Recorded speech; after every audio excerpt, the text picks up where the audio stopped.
आप सुन रहे हैं जीना इसी का नाम है 94.3 माय एफएम पर माही के साथ। धर्मपाल ने बस का इग्निशन ऑन किया, 2-3 बार एक्सेलरेट किया और बस चलने को तैयार थी दिन के पहले राउंड के लिए। धर्मपाल ने बस को डिपो के गेट पर लाकर खड़ा कर दिया। जयपुर में रूट नंबर 29 जो भगरोटा से आमेर जाती थी। धर्मपाल उस पर स्टेट ट्रांसपोर्ट की लो फ्लोर एसी बस चलाता था। संतोष उस बस का कंडक्टर था। सुबह के 4 बजने को कुछ 5 मिनट थे। धर्मपाल ने रेयर व्यू मिरर में देखा, संतोष तेज कदमों से बस की तरफ बढ़ रहा था। हमेशा की तरह सलीके से प्रेस की हुई फ्रेश खाकी यूनिफॉर्म पहने, अपना आई कार्ड जेब में डाले और हाथों में चिल्लर से भरा हुआ बैग थामे बस में चढ़ा और धर्मपाल को राम राम बोला। बस की साफ सफाई चेक की, सीट्स के नीचे देखा और फिर अपनी सीट पर जाकर बैठ गया। ये उसका रोज का नियम था और समय का बिल्कुल पक्का था, न 1 मिनट आगे और न 1 मिनट पीछे।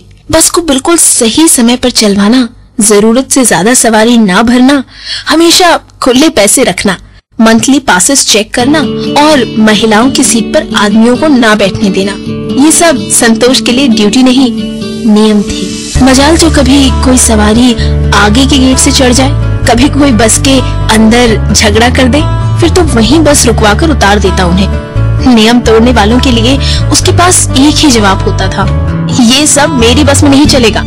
ठीक 4 बजे संतोष ने सीटी बजाई। बस जैसे ही डिपो से निकली, एक सवारी चलती बस में बड़ा सा झोला लेकर चढ़ी। कौन थी ये सवारी, जानेंगे आज इस सफर में, बस थोड़ी देर में। आप सुन रहे हैं जीना इसी का नाम है 94.3 माय एफएम पर माही के साथ।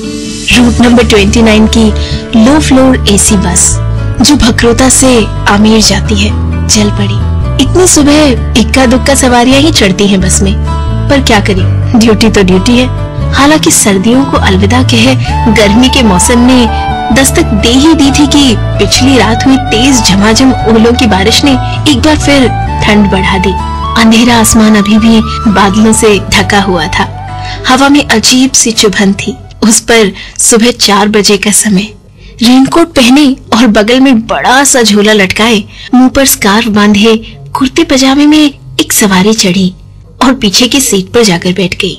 झोला साइड में रखा, पर्स में से 10 का नोट निकालकर संतोष को दिया, फिर अपना स्कार्फ उतारकर रेनकोट की टोपी पीछे की और अपने लंबे बाल झटके। उस सुंदर सी 20-22 साल की लड़की थी। धर्मपाल रेयर व्यू मिरर में सब देख रहा था। संतोष ने सवारी का टिकट काटा और खुले पैसे लौटाकर आगे की सीट पर बैठ गया, धर्मपाल के बिल्कुल बगल में, और साथ में न्यूज़पेपर लेकर खबरें पढ़ता रहा। क्या हो रहा है आजकल इस देश में, ये कहकर कुड़ता रहा। धर्मपाल को खबरें सुनाता रहता था और साथ में अपने विचार भी। धर्मपाल ने एक बार फिर रेयर व्यू मिरर से लड़की को देखा। वो धीरे से अपना हाथ झोले के अंदर डाल रही थी, लेकिन क्या था उस झोले में, आपको भी जानना है ना? जानिए बस थोड़ी देर में। आप सुन रहे हैं 94.3 माय एफएम पर जीना इसी का नाम है माही के साथ। 2 बस स्टॉप्स निकल चुके थे। बस में सिर्फ 3 लोग थे, धर्मपाल, संतोष और वो सुंदर सी 20-22 साल की लड़की जो खिड़की के बाहर अंधेरे में न जाने क्या देख रही थी, कुछ सोच रही थी शायद। उसके माथे पर हल्की पसीने की बूंदें साफ दिखाई दे रही थी, जिसे वो अपने स्कार्फ से पोंछ रही थी। जरूर कोई बड़ी वजह रही होगी, तभी तो इतनी सुबह अकेली जा रही थी। धर्मपाल ये सब सोच ही रहा था कि उसने देखा लड़की ने धीरे से अपना झोला अपनी गोद में रखा, उसके अंदर हाथ डाला और एक चूजे को बाहर निकाला। कितना प्यारा सा चूजा था और थोड़ा सहमा हुआ भी लग रहा था। तभी तो लड़की से चिपका हुआ इधर उधर देख रहा था। लड़की ने एक बार फिर झोले की जेब में हाथ डाला और मुट्ठी में कुछ निकाला और चूजे को खिलाने लगी। शायद बाजरे के दाने होंगे। हल्की बूंदाबांदी फिर शुरू हो गई थी। धर्मपाल ने संतोष की तरफ देखा, वो तो न्यूज़पेपर पढ़ने में मग्न था।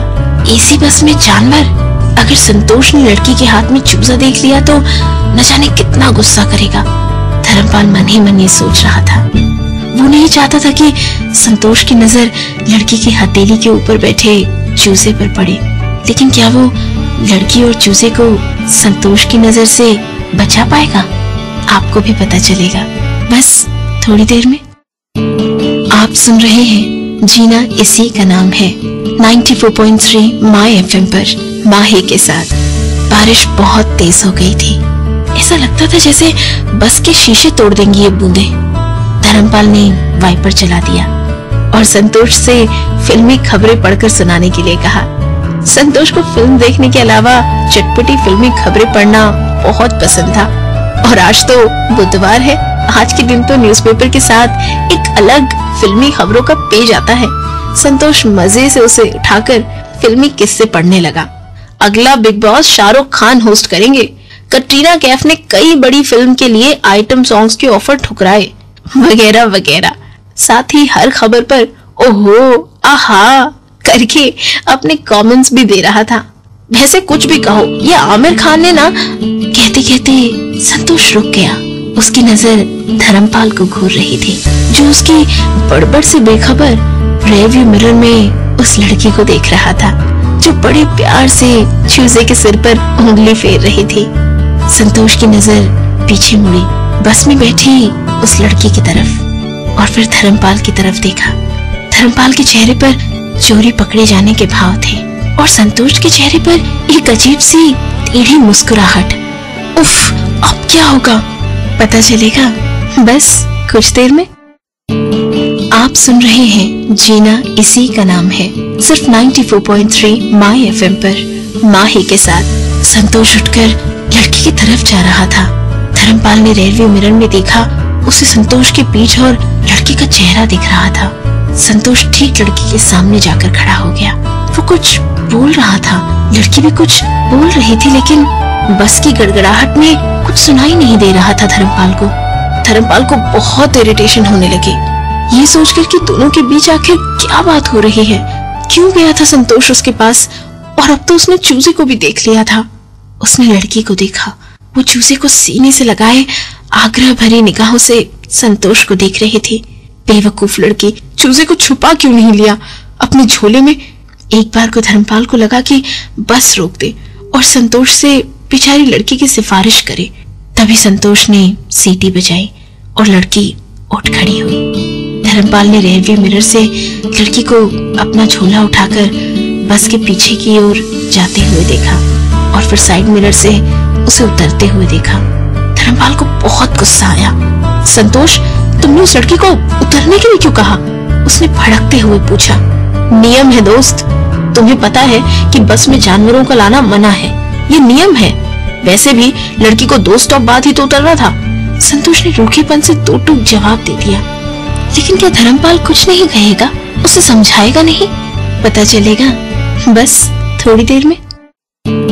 आप सुन रहे हैं जीना इसी का नाम है 94.3 माय एफएम पर माही के साथ। संतोष तो फिर से न्यूज़पेपर पढ़ने लगा, मानो कुछ हुआ ही ना हो।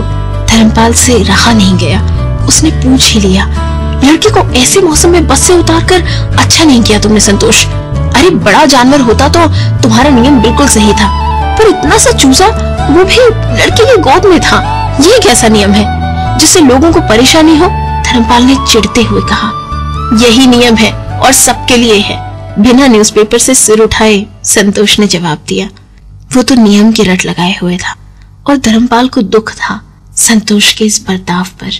अब बस सवाई मानसिंह हॉस्पिटल क्रॉस कर रही थी। पिछले महीने कितने चक्कर लगाने पड़े थे इस हॉस्पिटल के संतोष को।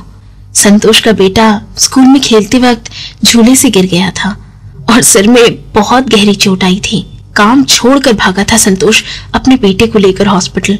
10 स्टिचेस आई थी सिर पर, अब भी कमजोरी थी उसे। उस दिन अगर डॉक्टर्स ने नियम को फॉलो किया होता तो क्या होता संतोष? धर्मपाल ने संतोष से अचानक ही सवाल किया। संतोष चौंक गया। अरे उस दिन अगर डॉक्टर्स ने नियमों के मुताबिक ये कहा होता कि पहले फॉर्म भरो, पैसे जमा करो, तभी ट्रीटमेंट होगा, तो खून से लथपथ बच्चे को डॉक्टर्स ने सब नियम कायदे कानून छोड़कर इमरजेंसी ट्रीटमेंट दिया था, जिसकी वजह से उसकी जान बच सकी थी। धर्मपाल की बात सुनकर संतोष को याद आ गया वो दिन, कितनी मानसिक परेशानी झेलनी पड़ी थी उसे। अचानक चेहरा झुक गया उसका, शर्म से ग्लानि से भर गया मन। कैसे भूल गया वो इंसानियत।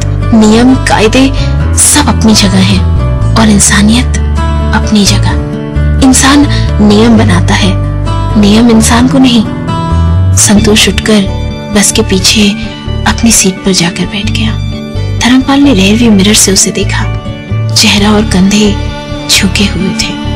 अपने किए पर बहुत शर्मिंदा था वो, और शायद अब भगवान से माफी मांग रहा था।